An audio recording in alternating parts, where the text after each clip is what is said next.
মালদা জেলার চাঁচল থানার অন্তর্গত চাঁচল থেকে 15 কিলোমিটার দূরে তথা মালতীপুর থেকে 7 কিলোমিটার দূরে অবস্থিত একটি পিছিয়ে পড়া গ্রাম শুক্রবাড়ি।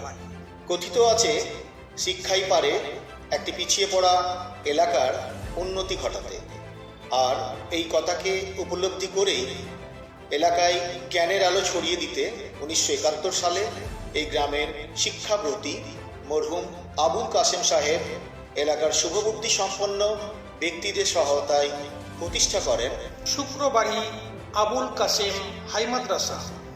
যথাক্রমে মরফুল হক সাহেব, সুলতান আলী সাহেব, নুরুল ইসলাম সাহেব ও ইরফান আলী সাহেবের হাত ধরে গুটি গুটি পায়ে এগোতে থাকে শুক্রবাড়ি একে হাই মাদ্রাসা। ক্রমে আপার প্রাইমারি থেকে মাধ্যমিক, মাধ্যমিক থেকে উচ্চ মাধ্যমিকে উন্নীত হয় এই শিক্ষা প্রতিষ্ঠান। 2010 সালে এক ঝাঁক তরুণ তরুণী শিক্ষক হিসাবে যোগদান করেন এই মাদ্রাসায়। পরবর্তীকালে তাদের মধ্য থেকেই ভারপ্রাপ্ত শিক্ষক হিসাবে দায়িত্বভার গ্রহণ করেন ডক্টর মুজাফফর আহমেদ সাহেব। তার নেতৃত্বে ও তরুণ শিক্ষক শিক্ষিকা শিক্ষাকর্মীদের ঐকান্তিক প্রচেষ্টায় মাদ্রাসায় নতুন অধ্যায়ের সূচনা হয়। তিনি এই মাদ্রাসা নিয়ে স্বপ্ন দেখতে শুরু করেন। ভারত বিখ্যাত বিজ্ঞানী ডক্টর APJ আব্দুল কালামের উক্তি, স্বপ্ন সেটা নয় যেটা মানুষ ঘুমিয়ে ঘুমিয়ে দেখে, স্বপ্ন সেটাই যেটা পূরণের প্রত্যাশা মানুষকে ঘুমাতে দেয় না।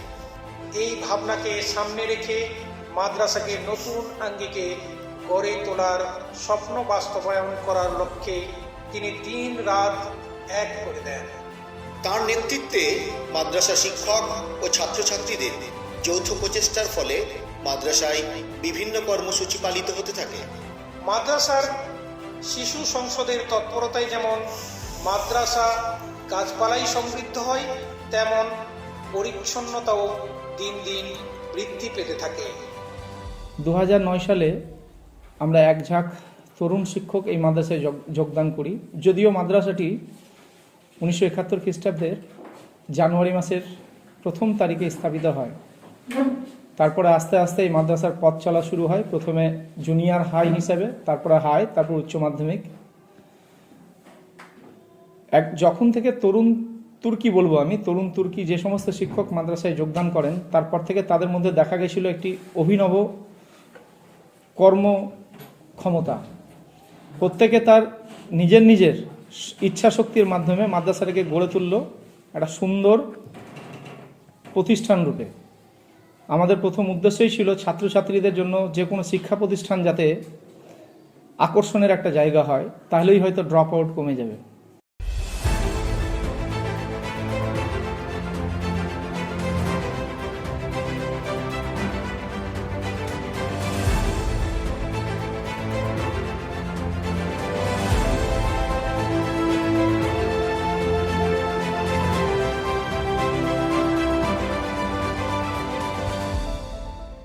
ঠিক তেমনি মিনামঞ্চের তৎপরতায় এলাকায় বিভিন্ন সচেতনতামূলক কর্মসূচি পালিত হয়।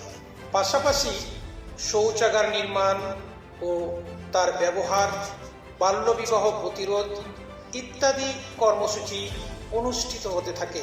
মাদ্রাসার মুকুটে যুক্ত হয় একের পর এক পালক। ফলস্বরূপ মাদ্রাসা পায় 2015 সালে স্যানিটেশন পুরস্কার, 2016 সালে পায় নির্মল বিদ্যালয় পুরস্কার, 2017 সালে ঝুলিতে আসে জোড়া পুরস্কার।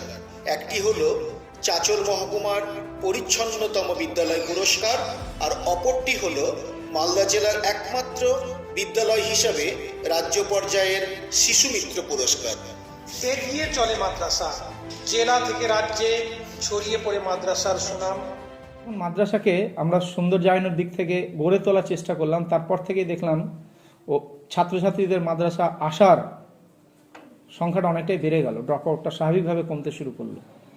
ফলস্বরূপ 2015 সালে বেস্ট স্যানিটেশন অ্যাওয়ার্ড, 2016 সালে নির্মল বিদ্যালয় অ্যাওয়ার্ড, 2017 সালে best cleanest institution in Malda district, 2017 সালে আবারই রাজ্যের সবথেকে গ্লোরিয়াস এবং মূল্যবান পুরস্কার, যেটাকে আমরা বলবো শিশুমিত্র অ্যাওয়ার্ড, এবং 2019 সালে কিন্তু আমরা যামিনী রায়ের জন্য বিগত বছরেও কিন্তু মনোনীত হয়েছিলাম। এখন আমাদের একটাই উদ্দেশ্য, শিক্ষকদের যেখানে কাজ হচ্ছে ছাত্রছাত্রীদের তৈরি করা, সমাজ তৈরি করা, আমরা বিভিন্ন রকম প্রতিভা ছাত্রছাত্রীদের মধ্যে থেকে বের করে নিয়ে মাদ্রাসার সুনামকে আরও এগিয়ে নিয়ে যাওয়াটাই হচ্ছে আমাদের অন্যতম উদ্দেশ্য।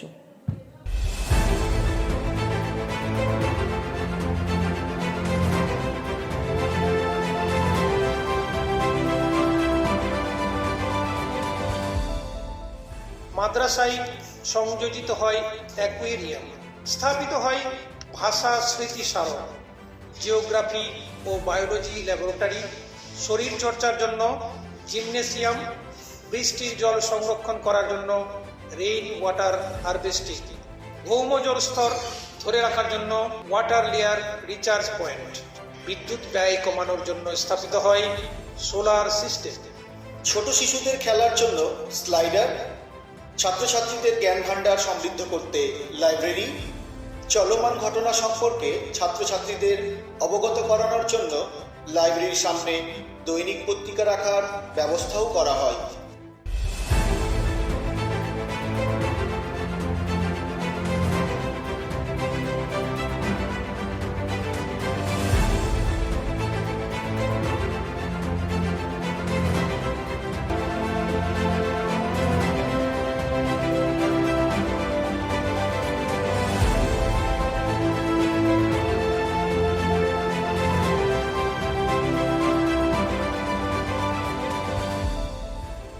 প্রযুক্তিকে কাজে লাগিয়ে শিক্ষাদানের জন্য কম্পিউটার ল্যাব ও শিক্ষাঙ্গনের সামগ্রিক নজরদারি ও নিরাপত্তা সুনিশ্চিত করার জন্য স্থাপন করা হয় সিসিটিভি ক্যামেরা।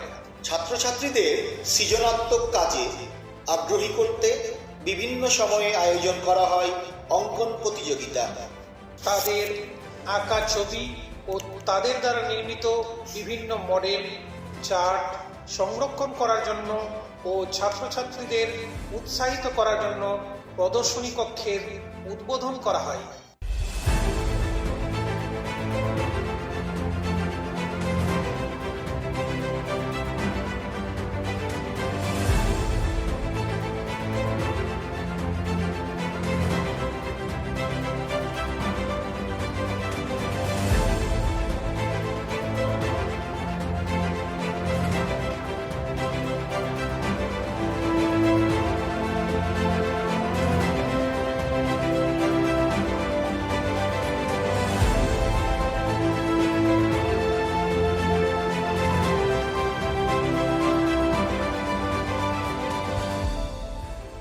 অঙ্কভীতি দূর করতে ও অঙ্কের প্রতি শিক্ষার্থীদের আগ্রহী করার জন্য খোলা হয় গণিত প্রদর্শনী কক্ষ। সমান তালে পাল্লা দিয়ে চলে সংস্কৃতি চর্চা। মাদ্রাসায় উদযাপিত হয় বিভিন্ন মনীষীদের জন্ম জয়ন্তী উৎসব। ক্রমশ এগিয়ে চলতে থাকে মাদ্রাসা। ইতিমধ্যে কন্যাশ্রী প্রকল্পের দ্বারা উপকৃত ছাত্রীদের নিয়ে মাদ্রাসায় গঠিত হয় কন্যাশ্রী ক্লাব। কন্যাশ্রীর ছাত্রীদের দ্বারা সংহতি রক্ষায় আমরা কন্যাশ্রী শীর্ষক প্রদর্শনী চাচল 2 নম্বর ব্লকে প্রথম স্থান অধিকার করে। আমি আসিয়া বেগম, 10ম শ্রেণীর ছাত্রী। আমি ক্লাস 5 থেকে এখানে পড়ি এবং আমি এই স্কুলে পড়ে আমার ভীষণ ভালো লাগছে এবং নিজেকে গর্বিত বোধ করি, কারণ এই স্কুল থেকে আমি অনেক কিছু শিখেছি। এখানে একটা উপযুক্ত শিক্ষা ব্যবস্থা পেয়েছি, একটা উপযুক্ত শিক্ষা ব্যবস্থার মনোরম পরিবেশ পেয়েছি এবং এই স্কুলের টিচাররা হচ্ছেন একদম বন্ধুর মতো। তারা আমাদের গার্জেন হয়, কখনো কখনো বন্ধুর মতো হয়। তারা আমাদের শিখিয়েছেন যে কিভাবে বড়দের সম্মান করতে হয়, কিভাবে ছোটদের স্নেহ করতে হয়। তারপরে যে অনেক সরকারি যে স্কলারশিপগুলো থাকে